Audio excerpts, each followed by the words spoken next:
Assalamualaikum warahmatullahi wabarakatuh dan salam sejahtera bagi kita semuanya. Pada hari ini kita akan bersama-sama belajar tentang struktur rekursif, ya, suatu fungsi atau subroutine yang kita buat di mana nanti setiap saat bisa kita aktifkan, bisa kita panggil untuk menyelesaikan suatu permasalahan yang kita hadapi.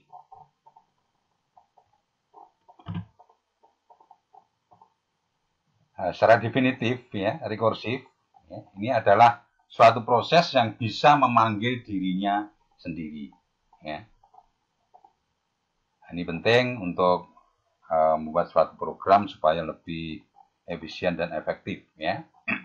Nah, kemudian contohnya ini adalah masalah kaitannya dengan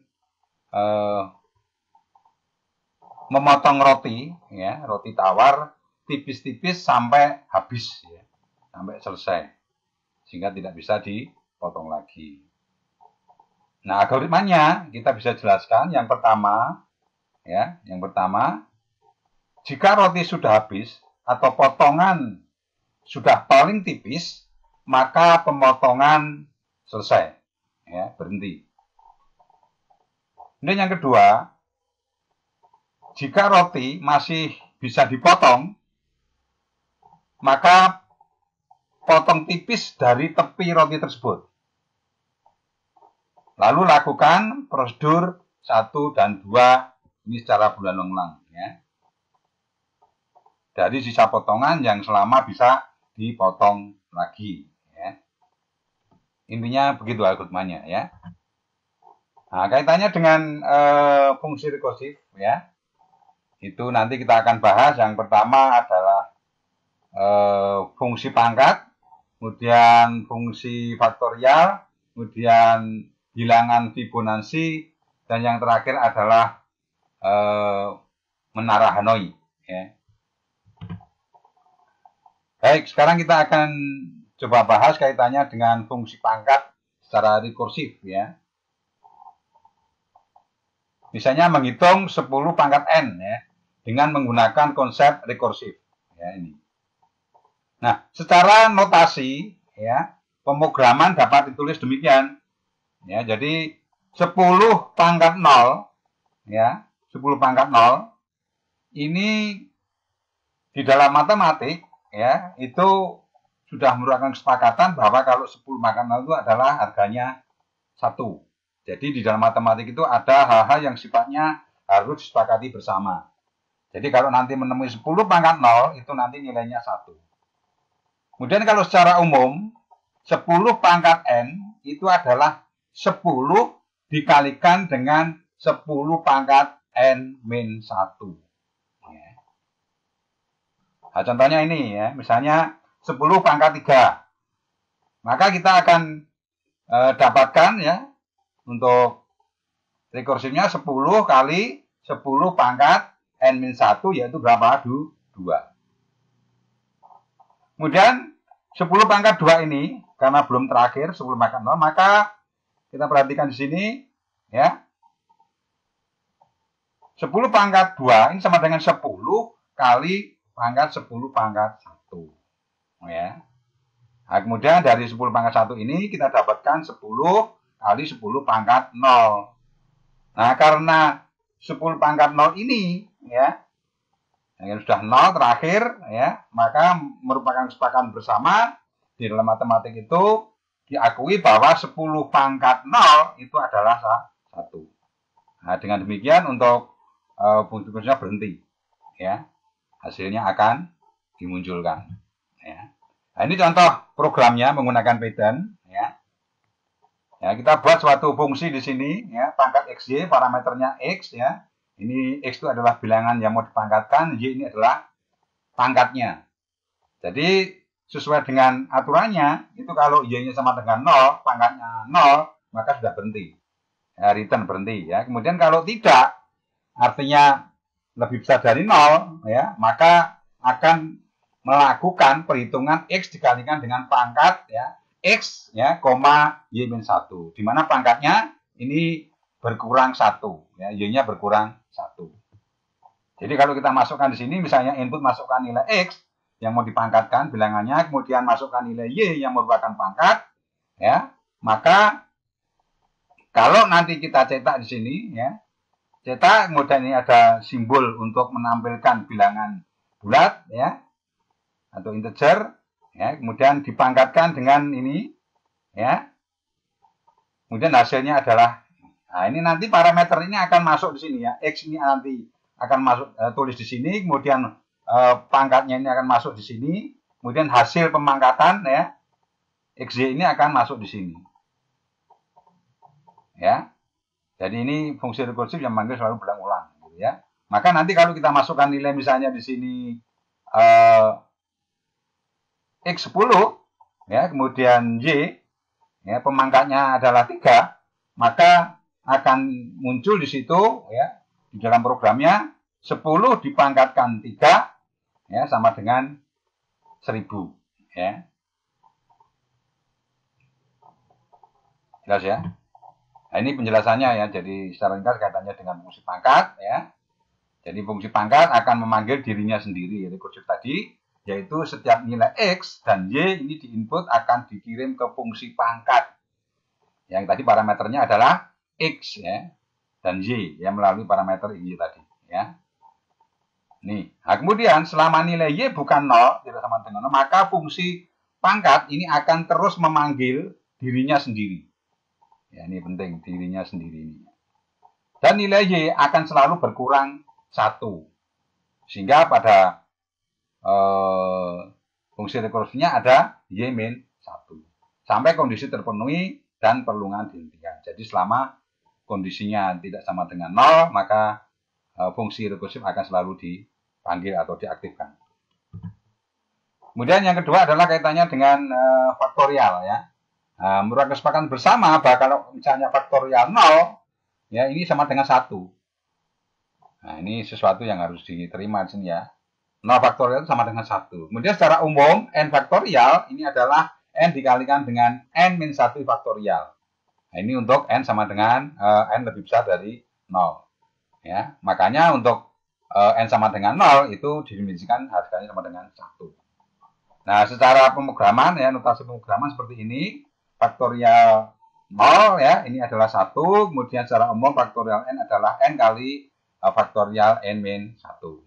Nah, contohnya ini faktorial 5, itu sama dengan 5 kali faktorial 4. Ya, kemudian faktorial 4 ini, ya, bisa kita rekursifkan lagi, ya, yaitu 4 kali faktorial 3.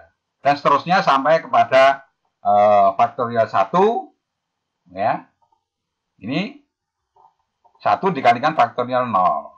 Nah, karena faktorial 0 sudah terakhir, maka sesuai kesepakatan bersama bahwa faktorial 0 itu sama dengan 1. Ya. Ini contohnya, ya. Jadi kalau misalnya kita mau menghitung faktorial 5, ya, atau 5 faktorial sini, ya, maka kita hasilkan di sini, ya, itu adalah hasilnya 120. Ya, 5, 4, 3, 2, 1. Ya. Tapi itu secara rekursif, ya, untuk kaitannya dengan perhitungannya. Ya. Nah, ini programnya, ya, sama. Jadi kalau nanti itu sama dengan 1, ya, berarti sudah selesai. Nah, kalau tidak, maka nanti kita berhentikan di sini, ya, perkalian dari bilangan yang difaktorialkan, kemudian sampai kepada bilangan dikurangi 1 sampai nanti harganya sama dengan 1. Ya. Jadi kalau kita masukkan di sini, masukkan bilangan, ya, misalnya 5 di sini, ya, maka nanti, ya, akan muncul di situ 5 faktorial sama dengan 120. Kalau kita masukkan di sini misalnya bilangannya 6, ya, 6 faktorial adalah 720. Saya kira mudah ini, ya. Nah, ini penjelasannya, ya, faktorial saya kira sudah jelas, ya, sampai di sini. Nah, kemudian untuk Fibonacci, bilangan Fibonacci, ya, itu adalah 0, 1, 1, 2, 3, 5, 8, 13, dan seterusnya. Nah, secara notasi, kesepakatan bersama, ya, di dalam matematik ini Fibonacci 1 itu sama dengan 0 ya. Kemudian Fibonacci 2 itu adalah 1.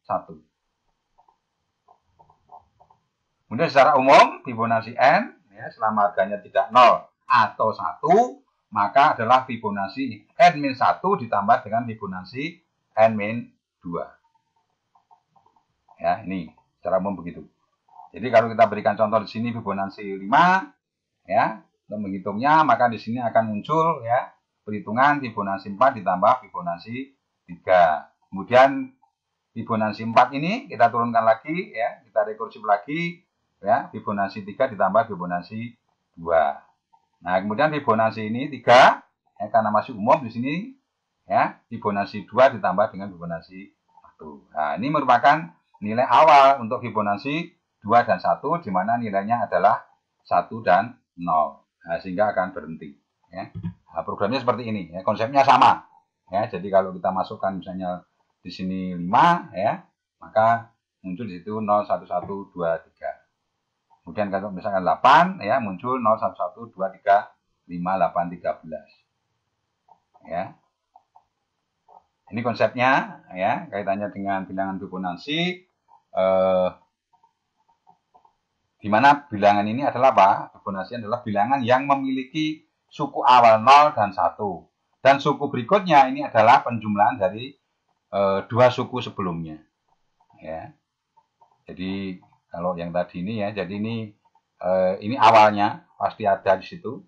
Ya, kemudian ini 1, 0 dan 1 ini kita jumlahkan. Ya. Ini menjadi ini jumlahnya ya. Nah, ini. Nah, kemudian ya, ini 1 dan 1, nanti ini kita jumlahkan, ini akan menempati bilangan berikutnya itu 2. Ya. Ini misalnya sini aja ya gitu ya. Ini 3 sama 5. Ya, maka nanti ini dijumlahkan nanti akan menempati di urutan berikutnya yaitu apa? 8 dan seterusnya, ya. Nah, sekarang konsep menara Hanoi ya.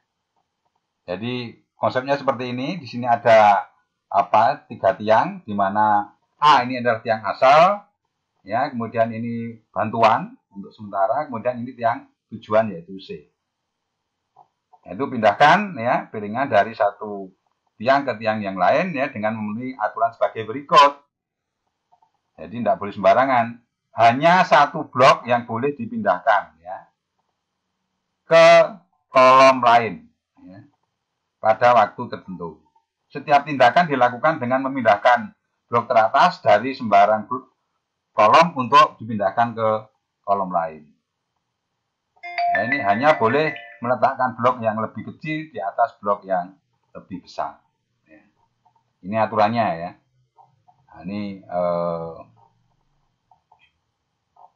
maksudnya blok adalah piringan, kemudian kalau kolom itu adalah tiang ya. Ini. Nah, untuk kaitannya dengan penjelasan lebih lanjut ya, jika nanti N1 sama dengan 1, nah, maka langsung pindahkan saja piringan dari tiang A ke tiang C. Ya, selesai. Ya, selesai. Karena hanya 1. Kalau lebih maka pindahkan N1 piringan yang paling atas dari tiang A ke tiang B.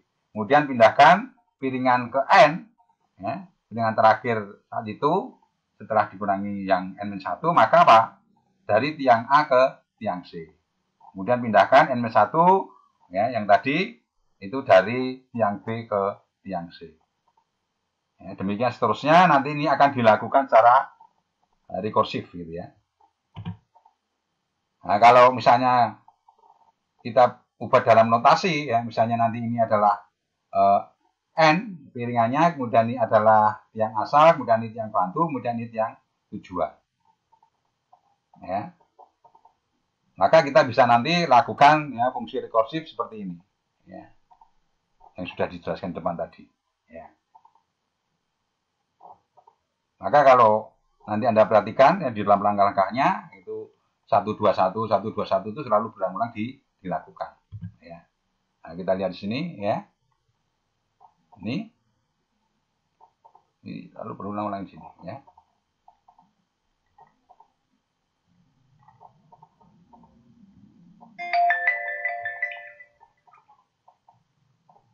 Ini kalau ada 4 piringan, maka kita dapatkan berapa? 15 langkah. Ya. Nah, ini ya. Ada 15 langkah ya dari 4 buah piringan. Ya. Nah, nanti untuk simulasi Anda bisa lihat di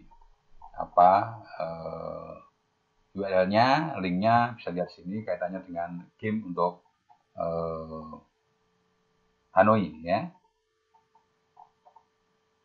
Sehingga dari hasil ini tadi ya, kalau ada 4 piringan, nah, ternyata hasilnya langkahnya adalah 15 ya. Maka kita bisa rumuskan untuk menentukan berapa langkah yang kita butuhkan untuk memindahkan dari tiang asal ke tiang tujuan ya, sesuai dengan jumlah piringan ya ini. Maka rumusnya adalah ini ya. 2 pangkat n min 1 ya. Mudah sekali ya.